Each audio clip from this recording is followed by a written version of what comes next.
बिस्मिल्लाहिर्रहमानिर्रहीम। अल्लाहुम्मा सल्ली अला मुहम्मद व अला आलि मुहम्मद व बारिक वसल्लिम अलैहि। डियर स्टूडेंट्स, बेटा आज हमने छोटे छोटे से कुछ टॉपिक्स करने हैं। एक क्रिस्टल लेटस है, यूनिट सेल है, और फिर क्रिस्टल्स एंड देयर क्लासिफिकेशन। तो ये साथ साथ डिमॉन्स्ट्रेशन भी इसमें चलेगी, तो ज़रा गौर से सुनते रहें और देखते रहें। लेटेस्ट सबसे पहले बेटा जी लेटेस्ट पॉइंट्स या लेटेस्ट साइट्स, इसकी डेफिनेशन आपकी किताब में लिखी हुई है। कुछ इस तरह से है कि crystal is made up of atoms, ions और मॉलिक्यूल्स। बेटा जी अगर आपको याद हो तो मैंने आपको सिखा रखा है ग्रेफाइट, ठीक है ना, उसमें कौन पाए जाते हैं? कार्बन एटम्स, और ये कोवलेंट सॉलिड है, ठीक हो गया ना जी।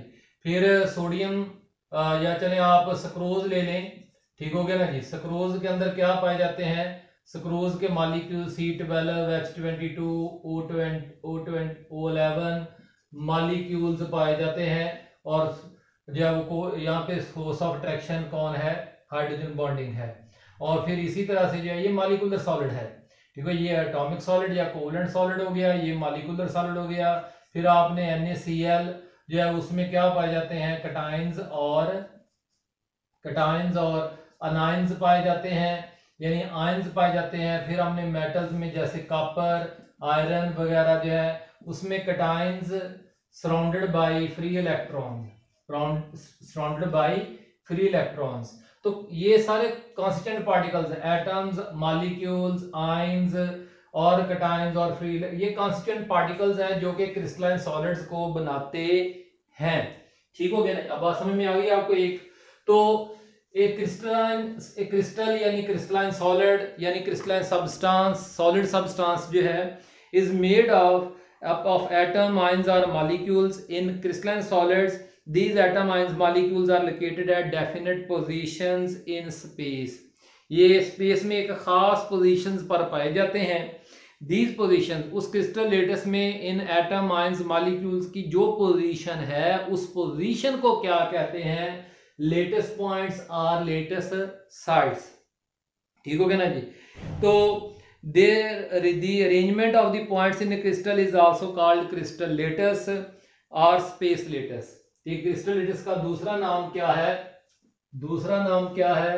स्पेस लेटस, ठीक हो गया। अच्छा जी, अब आगे चलते हैं। बेटा जी क्रिस्टल लेटस की definition, crystal lattice is, crystal lattice जो है इज एन अरे। अरे से मुराद क्या है? अरेंजमेंट। लफ्ज अरे से मुराद वैसे होता है लीनियर अरेंजमेंट, लीनियर अरेंजमेंट,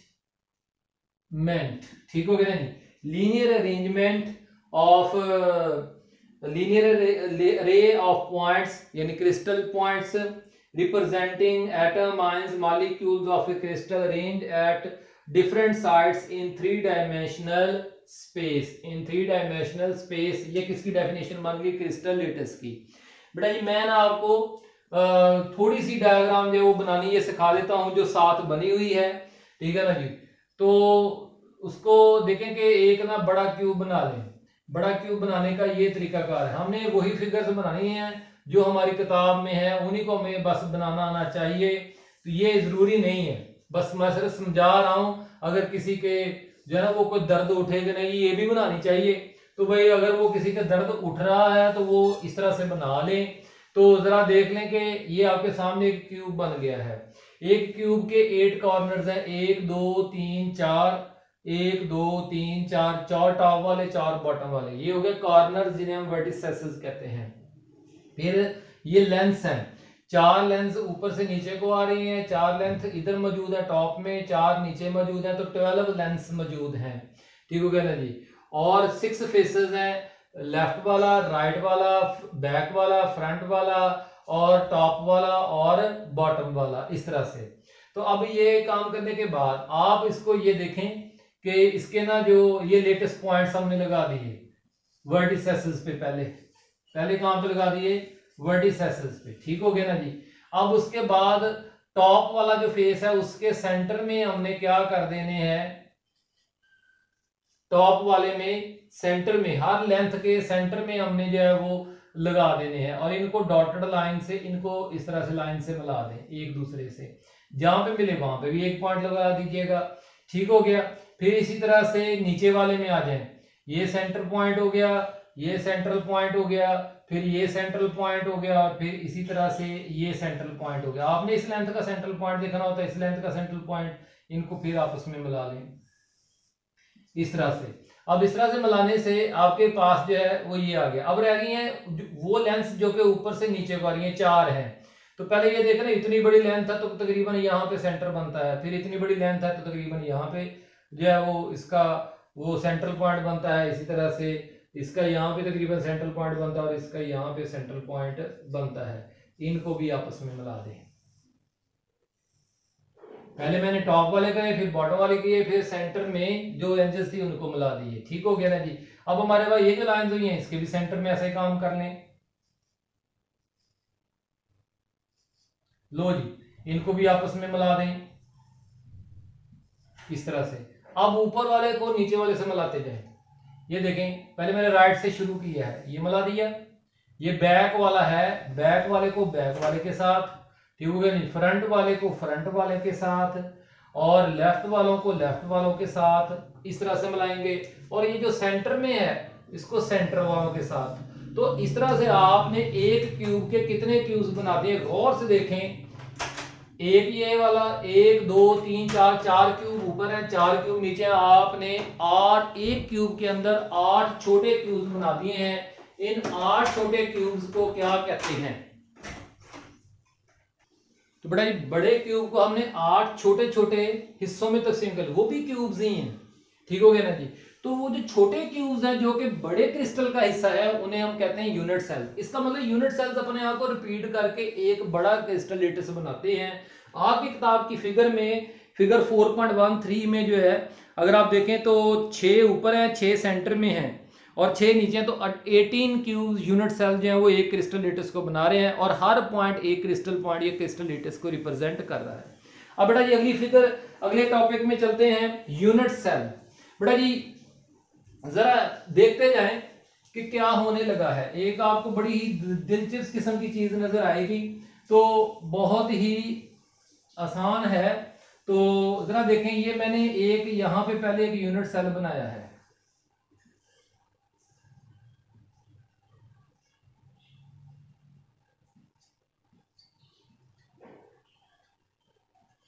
ठीक हो गया। अब एक यूनिट सेल मैं फिर एक और बनाता हूं। एक यूनिट सेल हम और बना रहे हैं इधर को जाते हुए।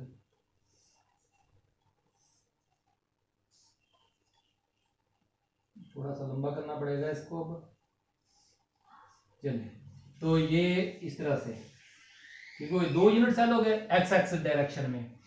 अब इस डायरेक्शन में भी हम एक और यूनिट सेल बनाते हैं।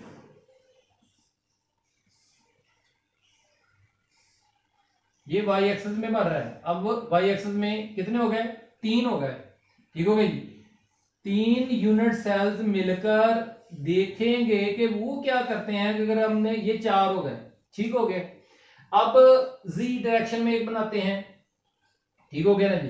किस डायरेक्शन में? जी एक्सिस के साथ। ये ले यहां पे, ठीक हो गया। तो ये बेटा जी जी एक्सिस के साथ मैंने बनाने शुरू किए। तो इधर को अब मैं जाऊंगा तो वाई एक्सिस के, एक्स एक्सिस के साथ एक और बनेगा। ठीक हो गया ना। तो एक्स एक्सिस के साथ अगर मैं एक और बनाता हूं तो ये कुछ इस तरह से बन जाएगा। अभी भी देखें कितने बन गए। 4 बैक पे चले गए, 2 फ्रंट पे आ गए, 2 और फ्रंट पे बना लेते हैं। अब आपको जो है वो कॉम्प्लिकेटेड होना शुरू हो जाएगा, आपको कुछ समझ में नहीं आएगा। लेकिन मेरे हाथ के ऊपर आपने फोकस रखना है, जो जो मैंने हाथ पे किया। अब जरा देखें गौर से क्या करने लगे। अब अहम चीज है, मैंने 8 यूनिट सेल्स बनाए हैं और इन 8 यूनिट सेल्स की जो बाउंड्री लाइंस हैं उनको मैं वेवी कर रहा हूं। उनको मैं वेवी कर रहा हूं। जो बाउंड्री लाइंस हैं, जो किनारे हैं, मुझे क्योंकि मैं बना रहा हूं तो मुझे नजर आ रहे हैं, आपको शायद बनाते हुए नजर ना आए। इस तरह से ये देखें। अब बाकी सबको रेज कर दें, सेंट्रल लाइंस को। बाकी हालांकि मैंने यूनिट सेल छोटे छोटे यूनिट्स बनाए थे, मैंने तो सिर्फ उनके वो जो अंदर वाली लाइंस है उनको खत्म कर दिया। तो आप देख सकते हैं कि क्या बन गया है। एक बड़ा क्यूब बन गया है। ठीक हो गया ना जी। तो ये दिलचस्प चीज जो आपको मैंने दिखाई है कि यहां से अब हमारा यूनिट सेल, हम कह सकते हैं कि हर क्रिस्टलाइन सॉलिड जो है वो छोटे छोटे से पार्ट्स पर मुश्तमिल होता है, और वो पार्ट जो कि उस क्रिस्टलाइन लेटिस की तमाम physical, chemical and quantitative property और जो क्वांटिटेटिव एस्पेक्ट्स हैं उसके, स्पेशली 3 डायमेंशनली उनको भी एक्सप्लेन करता हो, उस पार्ट ऑफ क्रिस्टल लेटिस को हम क्या कहेंगे? यूनिट सेल कहेंगे। बड़ी डेफिनेशन आ गई यूनिट सेल की। क्या जी? The smallest part of a crystal lattice has all the characteristic features of the entire crystal is also called ठीक है ना जी, the smallest part of a crystal lattice, ठीक हो गया, has all the characteristic features of the entire crystal and is called unit cell। तो कुछ highlight करने वाले पॉइंट डेफिनेशन के बाद, क्या जी? Unit cells build crystal lattice, heading बना लें, यूनिट सेल्स क्रिस्टल लेटिस बनाते हैं। मैंने आपके सामने ऐसे किया, मैंने 2 यूनिट सेल एक्स एक्सिस के साथ, 2 वाई एक्सिस के साथ, 2 जी एक्सिस के साथ बनाए, तो तब भी एक बड़ा क्रिस्टल लेटिस बना और उसमें भी वो भी क्यूबिक था। तो बेटा जी, it means that a unit cell of a crystal lattice is the smallest block or geometrical figure from which entire, ये हाईलाइट करना है, from which the entire crystal can be built up by repeating 3 dimensionally। Highlight क्या करना है? from which the entire crystal can be built up by repeating it in 3 dimensions। ठीक हो गया। आगे चलते हैं, अगला हाईलाइट क्या है जी? Unit cells provide complete information of crystal lattice. देखें, it shows the crystal properties of a given substance, the complete information, highlight करें, the complete information about the crystalline structure is present within a unit cell। ठीक है ना, बस इतना highlight करना है, which is present repeats itself in 3 dimension to form a crystal lattice। जी अब बेटा जी, यूनिट सेल डायमेंशंस और क्रिस्टलोग्राफिक एलिमेंट्स। तो फिर एक दफा जो है वो इस चीज को देखें, मैं आपको पहले एक्सप्लेन करूंगा, फिर आपको डेफिनेशन एक्सप्लेन करवाता हूं। ये हमारा क्या हो गया जी? एक्स वाई एक्सिस हो गया है, ये जी एक्सिस हो गया है, ये एक्स एक्सिस हो गया है। ये हम फर्ज कर लेते हैं ओरिजिन पे हमारा कोई एक एटम आयन या मॉलिक्यूल क्यूबिक क्रिस्टल का पड़ा हुआ है। ठीक है ना जी। तो दूसरा एटम आयन मॉलिक्यूल या वो इस लेंथ पे है, वो लेंथ जो कि एक्स एक्सिस के साथ क्यूब की होगी यानी यूनिट सेल की होगी, उसे हम ए से रिप्रेजेंट करेंगे। किससे? ए से। अब जितनी ये लेंथ है उतनी तकरीबन मैंने यहां पे ले ली है। ठीक है ना जी। तो ये क्या बन गया? इस लेंथ को जो कि वाई एक्सिस के साथ है, उस लेंथ को मैंने क्या नाम देना है? उस साइड को क्या नाम देना है? बी। तो अब मुझे ये बताइएगा, ये लेंथ मैं किस एक्सिस के साथ बना रहा हूं? एक्स एक्सिस के साथ या वाई एक्सिस के साथ? शाबाश। किधर को जा रही है? वाई एक्सिस के पैरेलल जा रही है, तो इस लेंथ का नाम भी क्या होगा? बी। इस लेंथ का नाम क्या होगा? ये एक्स एक्सिस के पैरेलल है, तो इसलिए इस लेंथ का नाम भी क्या होगा? ए। ठीक हो गया। अब इसी तरह से जो है ये लेंथ मैं बिल्कुल यहां पे भी एक ले लेता हूं। ये लेंथ किसके बराबर है? किसके साथ चल रही है? जी एक्सिस के साथ, इसलिए इस लेंथ का नाम मैंने रख लिया सी। तो अब बेटा जी जो है ये लेंथ जरा फिर मुझे एक दफा बताइएगा किसके पैरेलल है? शाबाश, वाई एक्सिस के पैरेलल है, इसका नाम क्या होगा? बी। इस लेंथ का नाम क्या होगा? ये एक्स एक्सिस के पैरेलल है, इसलिए इसका नाम भी क्या होगा? सी। ठीक हो गया ना जी। अब जरा मुझे ये बताइएगा कि ये लेंथ किसके पैरेलल है? शाबाश, किसके पैरेलल है? एक्स एक्सिस के पैरेलल। एक्स एक्सिस के साथ नहीं चल रही, तो इसलिए इसका नाम क्या होगा? ए। ये लेंथ किसके साथ चल रही है जी? जी एक्सिस के साथ पैरेलल है, इसका नाम फिर क्या होगा? सी। ठीक हो गया। तो अब आपके पास ये जरा इस लेंथ को देखिएगा, ये किसके साथ गई है? फिर किसके साथ गई है? वाई एक्सिस के पैरेलल गई है, तो फिर इसका नाम क्या होगा जी? बी। ठीक हो गया ना जी। ये कौन है? ए, और ये कौन है? बी। ठीक हो गया। तो फिर ये किसके पैरेलल है? एक्स एक्सिस के साथ जी पैरेलल है, तो इसका नाम क्या हो जाएगा? ए। ठीक हो गया। तो अब जरा इस लेंथ को बता दें, ये कौन है? ये जी सर जी सी है, क्योंकि ये तो देखें एक दफा आपके पास क्यूब सेल फिर बना है। क्यों बना है? क्योंकि इसमें तीनों लेंथ ए बराबर बी बराबर सी, एक्स एक्सिस के साथ पाई जाने वाली लेंथ, वाई एक्सिस के साथ पाई जाने लेंथ, जी एक्सिस के वो बराबर हैं, इसलिए क्यूब बना। अब जरा गौर से देखिएगा, ये लेंथ बी और लेंथ ए के दरमियान में जो एंगल होगा ना, उसे हमने क्या कहना है? Gamma angle. क्या कहना है? गैमा। ठीक हो गया। ए और सी के दरमियान में जो एंगल होगा उसे हमने क्या कहते हैं, बीटा, उसे क्या कहते हैं, बीटा। ठीक है जी। बी और सी के दरमियान में जो एंगल होगा उसे हम क्या कहेंगे, अल्फा। अगर आप यहां से घुमा सकते हैं तो तब भी ऐसे कर लें, या यहां से भी आप देखें, ये ए है, ये वाली लेंथ जो एक्स एक्सिस के साथ जा रही है ये है, ए और सी के दरमियान में बीटा। ठीक है, बी और सी के दरमियान में क्या हो जाएगा, शाबाश, ए और बी के, ये ए है ये बी है, इसके दरमियान में क्या हो जाएगा, गैमा एंगल। और फिर इसी तरह से बी और सी के दरमियान में क्या आ जाएगा, अल्फा। यहां पे भी आप कर सकते हैं, ए और सी के दरमियान में बीटा, ए और बी के दरमियान में क्या हो जाएगा, ए और बी के दरमियान में क्या हो जाएगा, गैमा एंगल। और सी और ए बी के दरमियान में कौन सा एंगल आ जाएगा, अल्फा। तो मैं यहां पे एक अन्यादा बना देता हूं ताकि आपको सहूलत रहे। ए बी सी, ए और बी के दरमियान में गैमा, ठीक है, बी और सी के दरमियान में अल्फा, सी और ए के दरमियान में जो है वो क्या होगा, बीटा एंगल होगा। तो ये वो जो है पैरामीटर्स हैं, एलिमेंट्स हैं जो यूनिट सेल की डायमेंशंस को डिस्क्राइब करने के लिए हम इस्तेमाल करते हैं। ठीक हो गया ना जी। ए एक्स एक्सिस के साथ होगा, बी वाई एक्सिस के साथ, सी जी एक्सिस के साथ। अगर आपने इधर एक्स एक्सिस कर दिया तो फिर ए इधर चला जाएगा, और वाई एक्सिस इधर कर दिया है, अगर आपने मिसाल के तौर पर सर कहते हैं कि मैंने ये वाई एक्सिस ले लिया तो भाई ये फिर बी लेंथ होगी, और ये क्या होगा, ये एक्स एक्सिस होगा, तो ये क्या होगा, ए। तो भाई ए और बी के दरमियान में तो हमें पता है कि क्या पाया जाता है, गैमा एंगल पाया जाता है। ए और सी के दरमियान में बीटा पाया जाता है, सी और बी के दरमियान में अल्फा। देखिए आपने अब एक्सिस जो चेंज कर दिया, एक्सिस चेंज कर दिए तो नोटेशंस, वो सिंबल्स चेंज हो गए। अगर आप सीधा सीधा रखेंगे कि सर नहीं मैंने ये कोई कंफ्यूजन पैदा नहीं करनी है, मैंने एक्स एक्सिस लेना है तो भाई इधर ए, और इधर वाई एक्सिस लेना है तो इधर बी। ए और बी के दरमियान में हमें पता है कि क्या मौजूद होगा, गैमा एंगल। बी और सी के दरमियान में क्या मौजूद होगा, अल्फा एंगल। और सी और ए के दरमियान में क्या मौजूद होगा, बीटा एंगल, क्योंकि ये रहना है जी एक्सिस।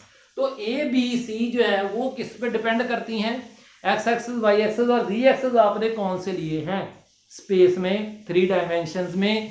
ठीक है ना जी। और फिर अल्फा बीटा गैमा एंगल जो है वो ए बी सी पे डिपेंड करते हैं। चलें जरा पेज 99 पे, यह आखिरी paragraph, the angle alpha is between the length B and C, the angle beta is between the side A, ठीक है ना जी, and C, and angle gamma is between the side A and B. The unit cell length ABC may be assigned along x, y, z axis respectively, but angles alpha, beta, gamma have to be decided accordingly. ठीक हो गया ना जी। यही बातें मैंने बताई कि A B C का फैसला x axis, y axis, z axis के लिहाज से होगा, और अल्फा बीटा गैमा का एंगल जो है वो ए बी सी के लिहाज से होगा जी। The choice of X V axis may be along any of 3 axis, वो आपकी मर्जी है कि आप एक्स एक्सिस जो है वो हॉरिजॉन्टल लेना चाहते हैं या वर्टिकल एक्सिस को एक्स एक्सिस कहना चाहते हैं, वो आपकी मर्जी है। लेकिन आपने जो एक्स एक्सिस ले लिया है उसी के अलोंग जो लेंथ होगी उसको ए कहना है, जो वाई एक्सिस लिया है उसी को आपने बी कहना है, उसके साथ लेंथ वाली को वगैरह। These 6 parameters of the unit cells are called unit cell dimensions और क्रिस्टलोग्राफिक एलिमेंट्स। तो बेटा ये आपके सर ने आपके लिए डेफिनेशन छोटी कर दी है, जामिया किस्म की, जो एक ही लफ्ज, एक ही, the 6 parameters including 3 unit cell lengths ABC and 3 unit cell angles alpha, beta, gamma which describe quantitative aspect। Aspect का मतलब होता है पहलू, अंदाज, ठीक है ना जी, of crystal lattice are called unit cell dimensions are crystallographic elements जी। बेटा crystals and their classifications, crystals and their classifications. तो 7 क्रिस्टल सिस्टम जो है वो ए बी सी की बुनियाद पर आपने ड्रा करने। टेबल बेटा जी जो है वो टेबल 4.7 याद करना है, बेशक आपको ये तस्वीरें बनाने आए या ना आए, सिर्फ यूनिट क्यूब बनाना ना चाहिए। ठीक हो गया ना जी। बाकी कोई फिगर आपको बनानी आती है ना आए, लेकिन ये एमसीक्यूज के लिए ये टेबल बड़ा इंपॉर्टेंट है, एग्जांपल्स भी याद करनी है। तो देखें बड़े तरतीब के साथ है, क्यूबिक में ए बी सी लेंथ बराबर होंगी, अल्फा बीटा गैमा तीनों एंगल 90 डिग्री के होंगे। Iron, copper, silver, gold, sodium chloride, sodium bromide, diamond इसके एग्जांपल्स हैं। टेट्रागोनल में ए लेंथ बी लेंथ के बराबर है, लेकिन सी लेंथ जो है वो दोनों के बराबर नहीं है। तो टेट्रागोनल और ऑर्थोरोम्बिक जिसे कहते हैं, अल्फा बीटा गैमा भी 90 डिग्री है। टिन, स्टेनिक ऑक्साइड, और इस तरह से मैंगनीज ऑक्साइड जो है, अमोनियम ब्रोमाइड, आयोडीन, ठीक है, आयनिक सॉलिड भी दिया है, molecular solid, rhombic, sulphur, barium sulphate, potassium sulphate जी। मोनोक्लिन आर्थोरोम्बिक में कोई लेंथ बराबर नहीं है, आर्थोरोम्बिक में कोई लेंथ बराबर नहीं है। और गामा 90 के तो बेटा ये आपने अब याद करने हैं, ठीक है ना जी, ये टेबल आपने याद करना है। तो कोई भी सवाल हो व्हाट्सएप पूछें। अल्लाह ताला हम सबका हामी नासर हो, आमीन, शुक्रिया।